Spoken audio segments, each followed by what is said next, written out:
Hello viewers, আমি Raju Ahmed king Android master channel থেকে সবাইকে স্বাগতম এবং আন্তরিক অভিনন্দন।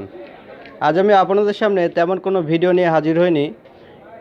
ইউটিউবের এই প্রবলেমের জন্য অনেকে আমাকে মেসেজ করছেন, ভাই এটি কি প্রবলেম। হোয়াটসঅ্যাপ মেসেঞ্জারে অনেকে মেসেজ করছেন, এটি শুধুমাত্র ইউটিউবের সাময়িক প্রবলেম, হয়তোবা কোনো আপডেট করছে এই কারণে এই প্রবলেমটা হতে পারে, সাময়িক সার্ভারের প্রবলেম।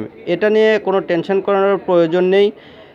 কিছুক্ষণের মধ্যেই এই সার্ভার খুলে দেবে, তখন আপনারা ইউটিউবে কাজ করতে পারবেন। এটা আপনাদের চ্যানেলে কোনো প্রকার ক্ষতি হবে না। এখানে বলে দিয়েছে there was a problem with the server 503। এটা একমাত্র ইউটিউবের সার্ভারের প্রবলেমের কারণে এই লেখাটা আসছে এবং কিছুক্ষণের মধ্যে খুলে দিবে। অলরেডি খুলে দিয়েছে, আমি একবার চেক করেছি, অলরেডি খুলে দিয়েছে। এটা আপনাদের কোনো প্রবলেম হবে না, টেনশন করার কোনো প্রয়োজন নেই। আপনাদের সার্বিক মঙ্গল কামনা করে শেষ করছি। সবাই ভালো থাকবেন। আল্লাহ হাফেজ।